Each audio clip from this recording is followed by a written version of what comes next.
then their clients are renewed. So there's no underwriting. They're not looking at income. Both clients could have lost their jobs. Banks don't care, which is scary for sure. Hold However, on, hold on. Explain that for a second. How is that possible? Welcome to Supply and Demand with Adam Nadler. This is a podcast dedicated to the real estate market in Canada, available now on YouTube, Apple Music, and Spotify. Jeff Mudrick, welcome back to Supply and Demand. And this is now after our second interest rate announcement of the year, I believe. So give us the Coles notes. What is going on? yeah, all right. Well, happy to be back. As expected, Bank of Canada held interest rates for the fifth straight time. I think the expectation, or at least what the Bank of Canada announced, is that the holding trend will likely continue. They're not giving anything away to say, hey, in the coming months, rates will drop. They're not going that route. They like the way inflation looks, and they believe that they're doing everything right. So I think what we're seeing is that inflation is really, really down, and it's propped up by certain factors. But the idea that cuts are coming in there's another announcement in April and then one in June, and a lot of people are targeting that June interest rate announcement to be the first drop in the past couple of years. So yeah, we'll see what happens. How is this affecting the retail rates? It's not. It's really not having a dramatic impact. I think everyone gets all like amped up for the interest rate announcement, and variable rate holders are for sure concerned. But a lot of my clients who were on a variable rate 2 years ago locked in, so they decided to make the switch when rates were not as high as they are now. And so these announcements aren't really impacting anyone. Um, they're impacting people. They're not impacting the majority of people because, as we kind of talked about last month before that, like fixed rates are really coming down, and we're seeing them in the high 4% now, which has been a long time coming. And that is really getting buyers back out on the market, shopping, a lot of pre-approvals happening, locking in certain interest rates, and the market's starting to pick up.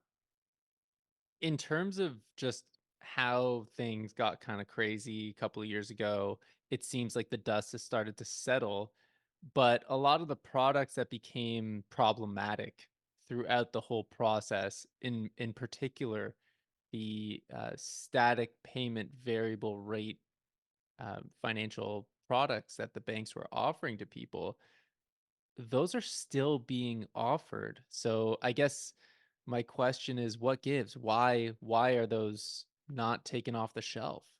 Well, there is a lot of regulation that's needed to take certain products away from consumers. So there is definitely talks of eliminating that static payment option on a fixed rate mortgage, on a variable rate mortgage. But do I see that happening in the next year or two? No, I don't. There's it's a product that's been around forever. It's not a new product. It's just really hitting people right now when we're seeing interest rates fly off. For the past 2 years, we saw interest rates like dramatically increase for 2 years, for 736 days. Like it's been a very tough time. Do I see that product leaving? I don't really. Do I see it being problematic? Yes, I definitely do. The other challenging part is, even though we're expecting, let's say in the next 18 months, there's 4 rate drops. So the next year and a half, rates fall 4 times. People who are in that static variable payment are their payments aren't going to change. Like they're going to be making that same payment.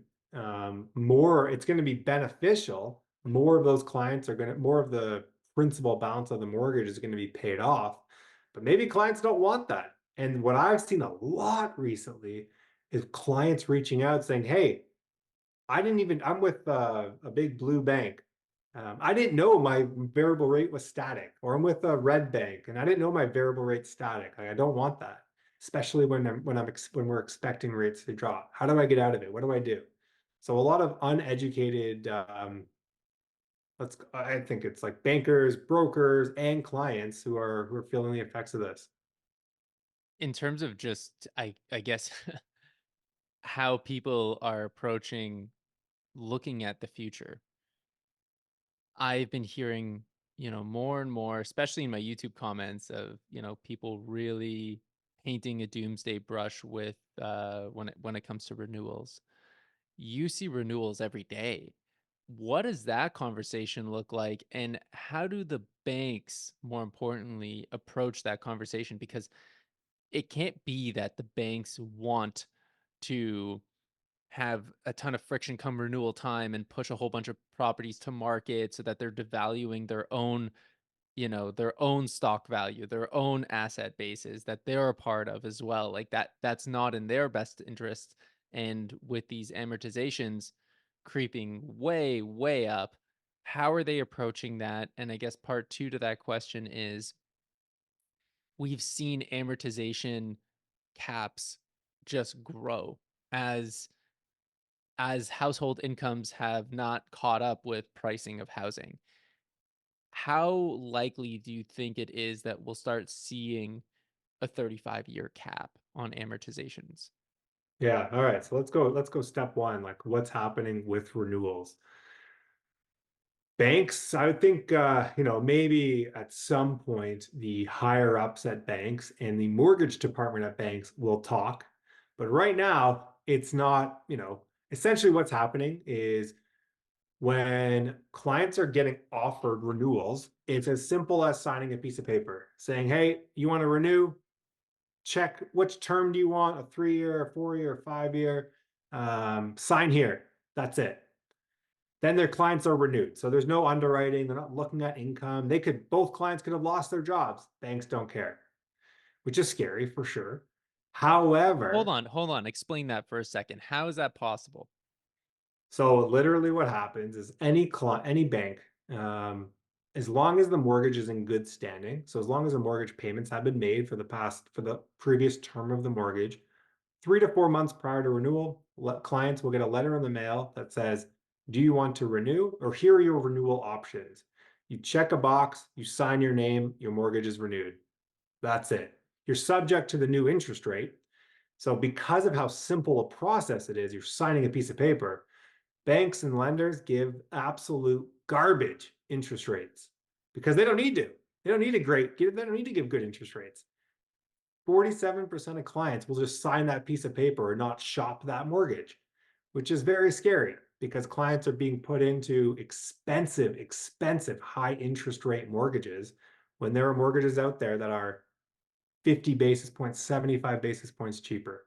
Now, let me pause you for a This is second new. because, This is news, eh? Yeah. well, that's kind of crazy because I guess, are you suggesting that with the big five, you either get that letter in the mail and forego an entire new underwriting process, kind of leaning on the fact that you're in good standing right now and it'll just get renewed, or try to shop for a cheaper rate and then have to go through a full underwriting process? Are those your choices?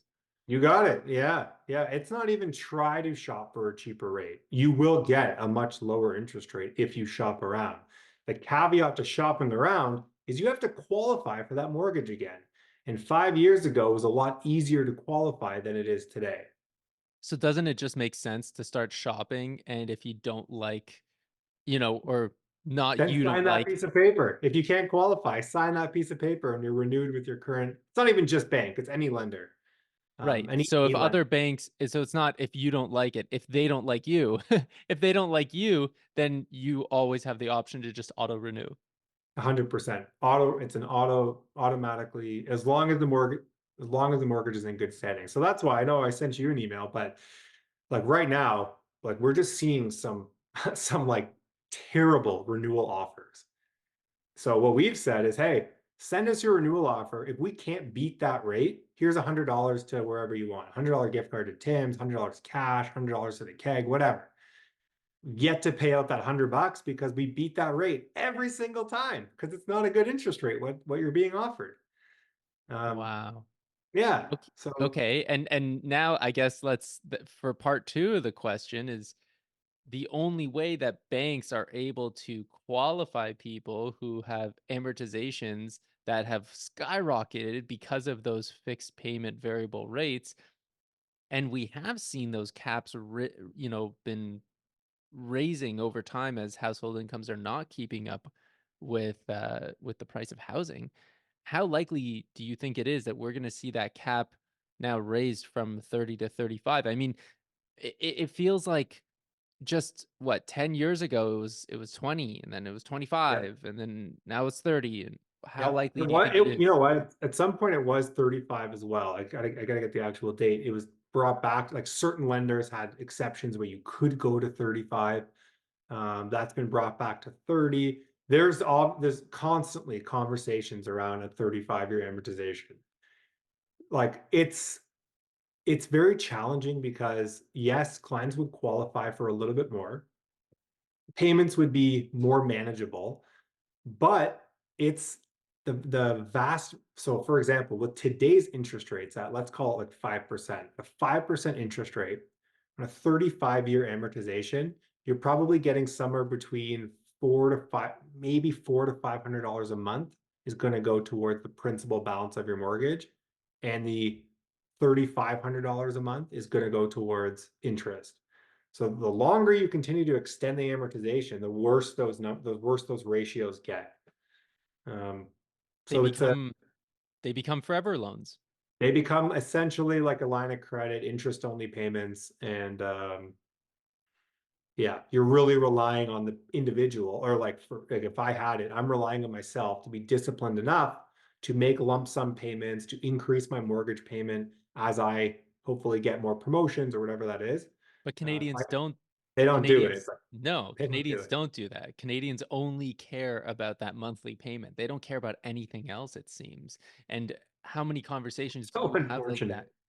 Well, what do you say to that? Well, what I say is, hey, here are the options. One, what are your goals? Is your goal to get the lowest monthly payment, the lowest interest rate, or pay the least amount of interest? Everyone will say pay the least amount of interest. So we develop a plan as to how they can do that. It's on the clients to execute the plan, which, that's why we have these semi-annual check-ins with clients. But like you said, are people executing on it? I would say 90% of the time it's nope, just making my regular scheduled mortgage payment. And the banks are winning when you do that. In terms of variable rates, for the last, let's call it 10, 15 years, variable rates have been, the product of choice for 32 Canadians. years, 32 years in a row, variable rates outperform fixed rates, So, except the last 2 years. okay, having said that now, when we're looking at the scope of things right now, and we see that the average Canadian holds or at least goes for a 5-year term, what is the average actual length of a term? Yeah. So are you talking about, like, how long clients will actually stay in that term for? Yeah, If like are Yeah, are are people actually taking their mortgage to term on average, no one. or are they not? So on an average most mortgages will last an average of 3.6 years. Even though you're signing a 5-year term, or now it's changed a little bit, but the mortgage is gonna, most of the time, it makes sense to renew or refinance early. And that's what most Canadians are doing. So this was kind of pre-COVID times, but yeah, 3.6 years was the average time of a term of the mortgage over, like, a 5-year fixed term, what clients would usually do. So that's the other thing, is that even if you're getting the absolute best interest rate, banks still know how to make money, and they do it with the penalty that they're going to charge you for breaking that mortgage early. Even though it might make sense, you need to pull out some equity, refinance, you want to buy another property, you're still paying a penalty to do that, and the bank just gets to pocket that money. Right. So the banks aren't concerned about this at all. They're just gonna, m- even though the math right now doesn't really make sense, amortizations are flying through the roof. It doesn't matter. They're just going to make it make sense. They're going to change around the math and just make it make sense, and whatever way they need to. That's like every lender, right? Like there's pros and cons to every single lender in Canada and in the States, I'm sure too. But so for example, if you Google best 5-year fixed rate, you're going to see what I don't know, 4.5, 4.6, 4.7, something like that. And it's a great rate. And then you're going to say, hey, why are banks at 5.1, 5.2, 5.3? And you're not just getting a good deal because you're the best person in the world. You're getting a good deal because that lender is offering you 4.6, has other ways to make a boatload of money off of you. So it's all in the fine print. It's all hopefully you're working with somebody who can explain this to you, explain what the fine print really means. Because lenders don't just like giving money away for a discount. They have other ways to make money off of you. So moral of the story is if the market goes up, the banks win. If the market goes down, the banks win. Yeah, exactly. Uh, people, yeah, oh, you got it, Okay, 100%. having said that now, and now that you've explained all of this, I guess it's fair to say that regardless of what all of my lovely viewers in the YouTube comments are kind of spelling doom and gloom, how likely is it, in your opinion, that we see a doom and gloom, scenario here based on all this information? I think that if I would say the banks are so strongly backed that there's I don't know if you want to give a percentage, but my percentage would be under 1% that there's going to be doom and gloom. Like I have zero concern because of the different strategies that you can do to lower monthly payments and make things become as affordable as possible. If we were seeing the continued upward trend of interest rates, I would start to, be pretty worried. I think our conversation, if we have this conversation again in a year from now or 2 years from now, when all of those amazing, um, 2020 and 2021 interest rates come up for renewal, maybe there will be a little bit more concern. But I would say for the next year, we're kind of we're fine. Like a lot of the renewals, our clients had like 3.4% in 2019, 3.6%. So now they're renewing at 5%, but they paid down a chunk of their mortgage. So their actual monthly payments are essentially the same. Right. So the actual principal that they're paying is so much less that even at a higher Exactly. interest rate, Yeah, they're fine. they're fine. So what we'll see in a year and where rates are at in a year when the 2020 interest rates are up for renewal. But for But now, even then, it's likely that rates will be lower anyways. rates will be lower, and they've probably done a lot of them did like a 5-year fixed at 1.6%. So they've been paying $2,000 a month for their mortgage. $1,700 of that is going to go towards principal. So they're just like literally hammering down the principal balance of the mortgage. So again, they had a $500,000 mortgage. It's probably at $400,000 ish now. So they're renewing at $400,000 at a higher interest rate. Monthly payment's going to be the same. Right. They'll be fine. Yeah. What do you think? What do you think of the doom and gloom? I've I've never been much of a doom and gloomer myself when it comes to the Toronto real estate market. But it's because I'm on the transactional side of things and I see how immigration is affecting the actual sales process. So from my angle, it's a little bit different. I'm not looking at how renewal processes are happening. That's why I like asking you about them. But from my angle, it's, doom and gloom only really happens if nobody wants to buy houses. But that's simply not the case, right? We see that tons and tons of people need housing. The supply is not there. We're not building, right? On average, we build somewhere between 35 to 38,000 units a year in Toronto. Last year, we barely cracked 30. Like we have too much red tape. We're not building. The cost of materials and labor went up too much. So builders just basically held off their projects. And with the amount of immigration that came in, I mean, yeah, call them international students, use whatever label you want. These people are coming here with tons of money and they are making purchases, right? Like I see it all the time on my listings. I see it. I see, the buyers coming in. I see who they are. I ask the the representatives who are who are representing these people, and I ask them, where are they from? Where's the money from? How qualified are they?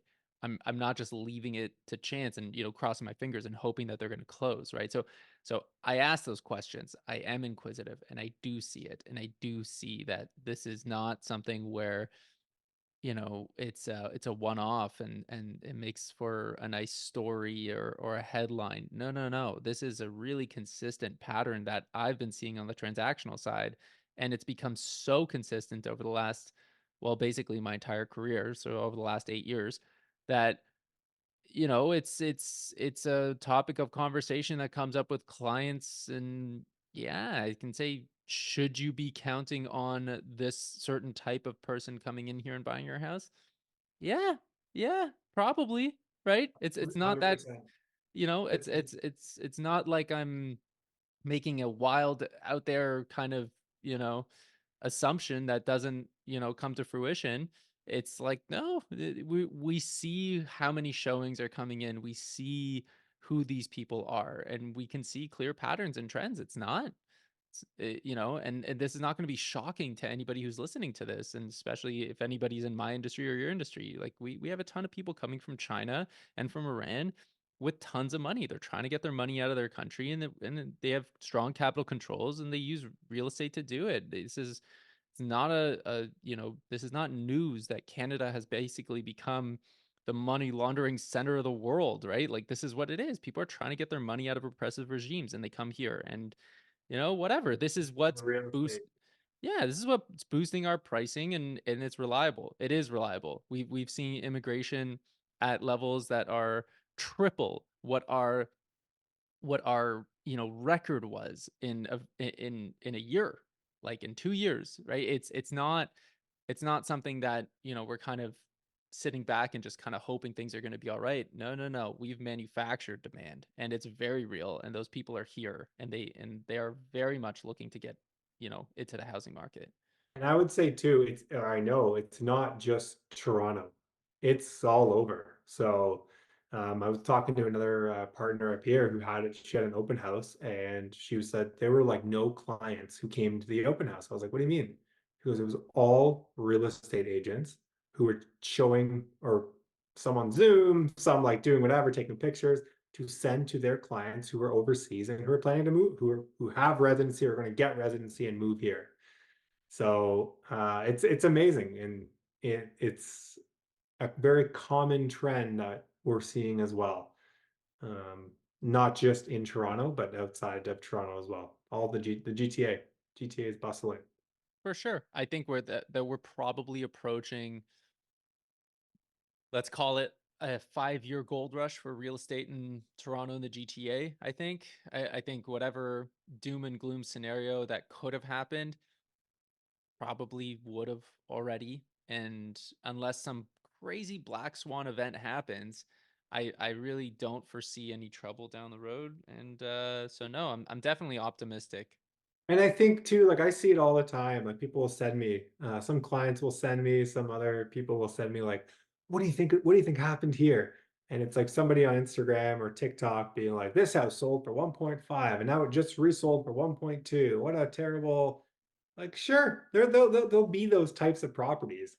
The people who overpaid initially and who needed to get out of it, for sure. But that is way more the exception than the norm.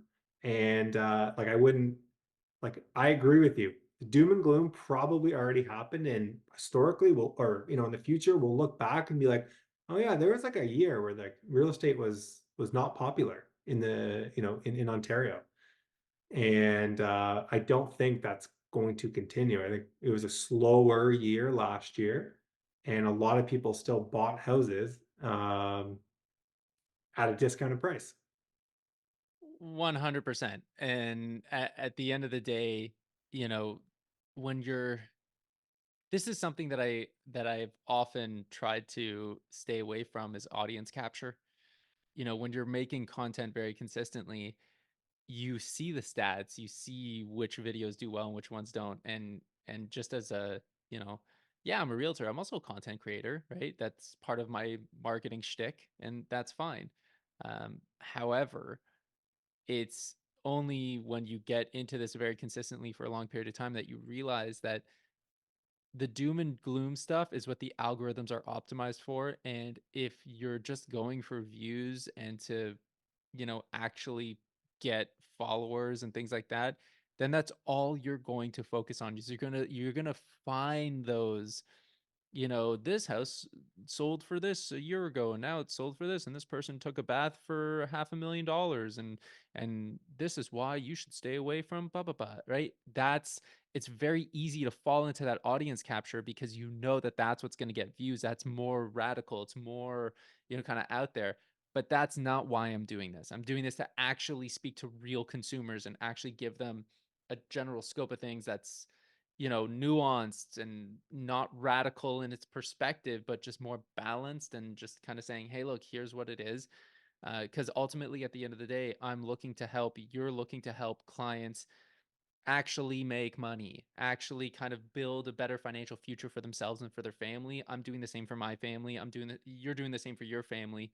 And when you're looking at that, if we're going tinfoil hat, I would do it on other things, not the housing market. Like there are things that I'm more skeptical of, like deficit spending at the federal level. Like that I could talk about all day, right? Like how much I've been involved with and always been a proponent of decentralized monetary systems like Bitcoin, and how that's so much better than fiat when you actually look at the history of money. Like we can go down those rabbit holes, but when it comes to real estate, I mean, it's just not it's not that, in my opinion, it's not a doom and gloom scenario. So, if people are looking for a home and they want to have a 5x leveraged investment in a very stable market that has seen a pretty good, price, hold over the last couple of years of extremely tumultuous times,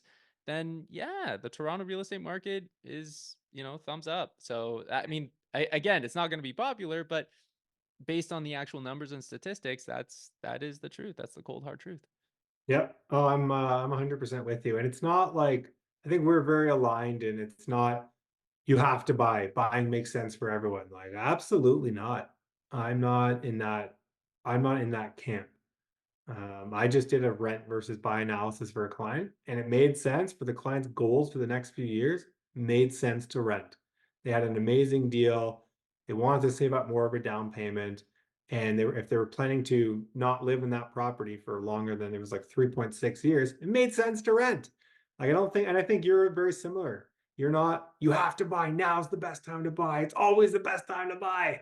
Absolutely not. There are good times. There are better times. Really, like for what I focus on the mortgage front is more so like, does this monthly payment make sense for you and your family? Can you still travel? Can you still eat anything but ramen noodles? And let's look at the potential equity growth in this property. And is it like, how long are you planning to live here? And can we capitalize on that? That's the Totally. same conversation with everyone. Totally. And I think it has a lot to do with, like you said, their life circumstance. If they've been renting a place for a number of years that's rent controlled, they have an extremely low rent, right? So their overhead is low, and putting their money into, I mean, Jesus, the S&P or whatever it is statistically just going to yield them more over time. Then, like Gesundheit, go for it. Like that's honestly, it's all about that individual financial profile and looking at that holistically.